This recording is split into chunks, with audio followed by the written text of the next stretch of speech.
एक होती है चिंता, दूसरा होता है चिंतन।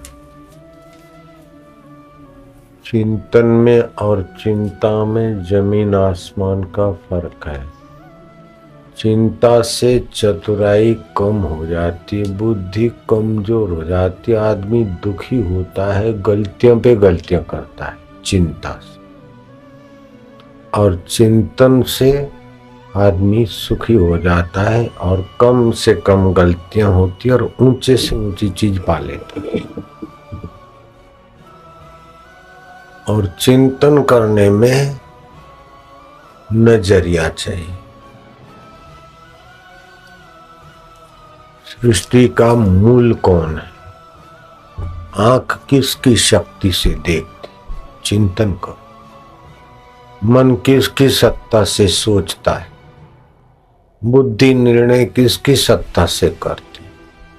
और सब कुछ बदलने के बाद भी कौन रहता है? चिंतन करते करते शांत हो। बुद्धि में बुद्धिदाता का बल आ जाएगा, मन में परमात्मा का आनंद आएगा और इंद्रियों में संयम का सद्गुण आएगा। नींद में से उठते चिंतन करो।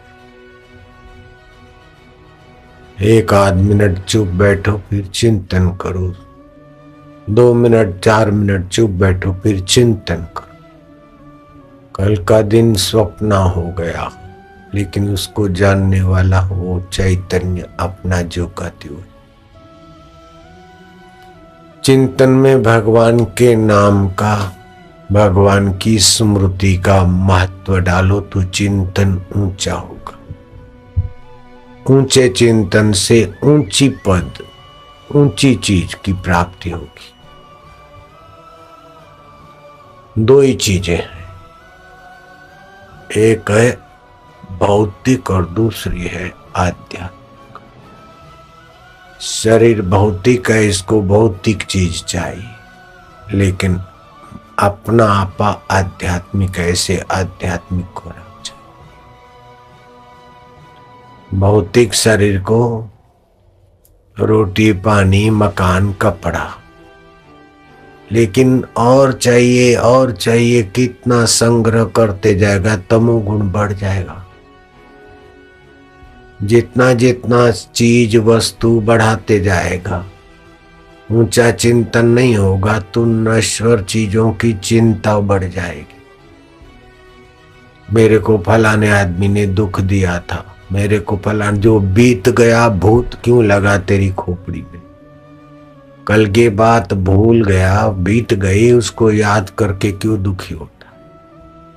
आने वाला कल देखा नहीं तो काय को ज्योतिषियों के पीछे और अपना हाथ दिखाते फिरते, अपना भविष्य दिखाते फिरते। अपने वर्तमान का चिंतन करो कि भविष्य कैसा भी होगा, लेकिन वर्तमान होकर आएगा।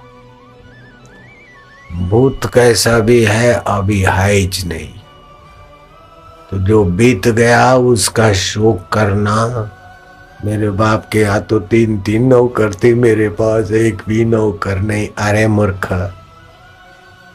पड़ोसी के यहाँ 2 कमरे, तेरा 3 कमरा है, इसकी खुशी मना ले। पड़ोसी का एक बेटा है, वो उसकी बात मानता नहीं, तेरा बेटा तेरी बात मानता, उसका भगवान को धन्यवाद दे दे। और बेटा बात नहीं मानते तो फिक्र मत कर, तेरा शरीर तंदुरुस्त है, उसको धन्यवाद दे दे। शरीर गड़बड़ है तो कोई बात नहीं, जेब तो गर्म है, उसको भगवान को धन्यवाद दे। शुक्र है मजादा, शुक्र है मेरे प्रभु, तेरी कृपा है।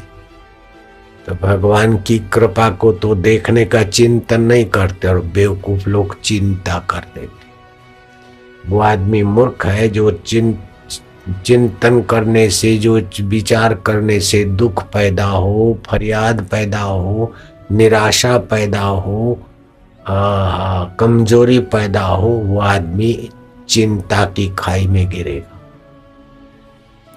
जो विचार करने से धन्यवाद पैदा हो, शांति पैदा हो, बल पैदा हो, विवेक पैदा हो, वैराग्य पैदा हो, भगवत रस पैदा हो, वो भविष्य और वर्तमान को उज्जवल करने वाला हो।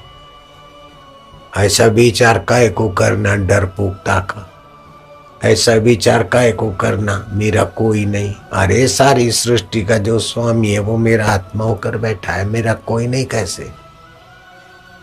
अंध सूरदास प्रीतम को भी गुरु मंत्र मिला तो संत प्रीतम दास हो गए, और 52 आश्रम है उनके अहमदाबाद और आनंद के बीच।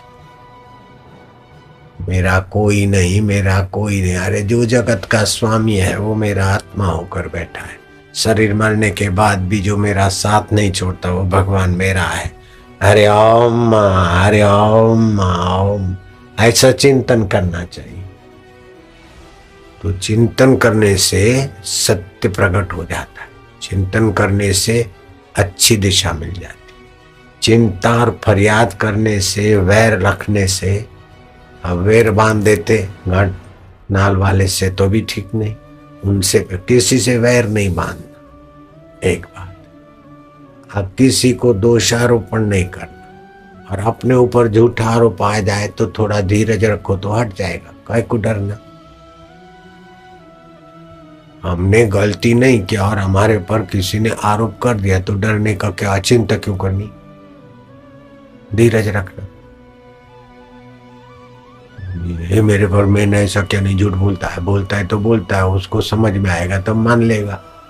मेरे गुरु के आश्रम में गुरु जी की नजर से मेरे को गिराने के लिए मेरे पर कितने लोग आरोप करते, और गुरु जी के यहाँ कैसी कैसी झूठे बातें बता के मना के ले जाते थे।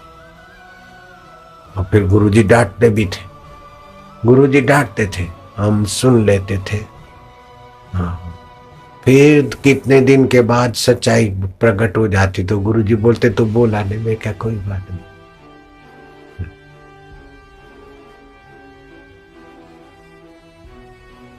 अपने गलत काम करना नहीं, और कोई अपने पर आरोप लगाता है तो डरने की, चिंता करने की, भाग्य कूटने की क्या जरूरत है।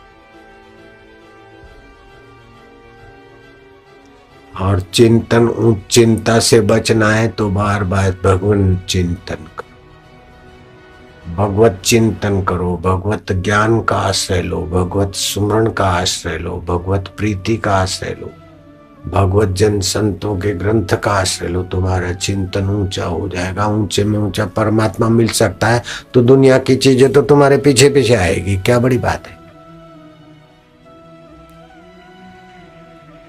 दो ही होता है, एक आदि भौतिक होता है, दूसरा आध्यात्मिक होता है। जो आध्यात्मिकता को पीठ दे के आदि भौतिक के पीछे जाते हैं तो आदि भौतिक में भी उनको सुख नहीं मिलता है, दुख ज्यादा मिलता है, चिंता ज्यादा मिलती है आदि भौतिक। और देखो विदेश में आदि आध्यात्मिक छोड़कर आदि भौतिक सुख के पीछे पड़े तो आदि भौतिक उन्नति कितनी भी करेंगे तो शरीर के काम आएगी, और शरीर तो मर जाएगा। मरने वाले के लिए क्या, अब उठ मैं तो अमर आत्मा का सत्संग अमृत पी रहा हूं। तो 7वें दिन भगवत प्राप्ति हो गई। एक बहुत बड़ा आदमी हो गया, बड़ा महापुरुष हो गया। उससे पूछा कि तुम इतने महान पुरुष कैसे हुए? बोले मेरे बाप ने मेरी माँ को बोला कि कल नौकर गुरुकुल में छोड़ के आएगा और हम लोग इसको विदाई नहीं देंगे। नाश्ता वेस्ता तो समय नहीं देते थे। अगर घर में ममता है, गुरुकुल में परीक्षा में पास नहीं हुआ तो ये दरवाजे घर के बंद हो जाएंगे। ऐसा मेरे को पिताजी ने बता दिया 5 साल का मैं था। और मैं नहा धो के तैयार करके मेरे को नौकर ने घोड़े पे बिठाया। जिस माँ की गोद में 5 साल तक रहा मैं, वो माँ और बाप कहीं छुप गए। दूर से हम देखते रहेंगे, अगर तू मुड़ मुड़ के देखा या रोया तो हमारे घर में नहीं रह सकता। ऐसा माँ बाप ने हमको समझा दिया। तो मैं गया और फिर गुरुकुल में मेरे को गुरु ने कहा कि अच्छा बाहर बैठो, आंखें बंद करके बैठो, जब तक मैं नहीं बोलता तब तक आंख मत खोलना। तुम्हारे में थोड़ा मनोबल है कि नहीं देखना है, नहीं तो इस स्कूल में प्रवेश नहीं मिलता। और बाप ने बोला कि अगर स्कूल में प्रवेश नहीं मिला तो भी घर में नहीं आने देते। अगर पीछे मुड़ के घर की तरफ देखा तो भी घर में नहीं आने देंगे। कल्पना नहीं कर सकते 5 साल के बच्चे के मन को कितना सख्त बना रहे माँ बाप और गुरु। जब तक मैं नहीं आता तब तक यहाँ बैठे रहना, और मैं नहीं बोलूं तब तक आंख नहीं खोलना। अगर आंख खोल दिया तो तू इस गुरुकुल में रहने के, भर्ती होने के काबिल नहीं है। गुरुकुल की ये परीक्षा है, अगर तुम्हारे को मैं बुलाऊंगा तभी आंख खोलेगा, उसके पहले आंख खोला तो गुरुकुल में प्रवेश नहीं मिलेगा, घर में रहने को नहीं मिलेगा, ऐसा मेरे को बोला। तो मैं तो आंख बंद करके बोले भगवान के नाम का स्मरण करो, और ललाट पर भगवान के नाम को, भगवान को देखो। मैं तो भगवान का नाम स्मरण करता रही। फिर क्या हुआ कि मेरी आंख तो नहीं खुलती, फिर परीक्षा हुआ, कुछ बच्चों को भेजा और वो हल्ला गुल्ला करने लगे ताकि मैं आंख खोलूं, लेकिन गुरु का वचन याद था कि आंख खोलेगा तो नपास माना जाएगा। फिर क्या हुआ, वो हल्ला गुल्ला करके बच्चे चले गए तो मैं तो आंख नहीं खोला। फिर क्या हुआ, गुड़ और शक्कर की चाशनी मेरे घुटने पर, हाथों पर थोड़ी छिटक दिया ताकि मक्खी मच्छर और कीड़ियां आए और मैं यहाँ से उठ जाऊं। ऐसी परीक्षा। तो गुरु ने कहा था कि तू यहाँ से उठना नहीं और आंख खोलना नहीं। अब वो क्या है कि शक्कर और गुड़ की चाशनी डोल दिया चारों तरफ, मेरे घुटने पर मेरे पलथी मार के बैठा। तो मकोड़े कीड़े भी आए, लेकिन वो कीड़ी मकोड़े आए ये भी पता है। फिर ये भी पता था कि अगर गुरुकुल की परीक्षा में पास नहीं होगा तो ऐसे गुरुकुल में प्रवेश भी नहीं मिलेगा जो महान आत्मा बनाती। तो मैं बैठा रहा 1 घंटा 1.5 घंटा 2 घंटा बीता होगा। फिर मेरे गुरुजी आए, सिर पे हाथ रखा, बोले वत्स तू सफल होगा और तू महापुरुष होगा, लोगों का उद्धार करने वाला होगा, मन पर विजय।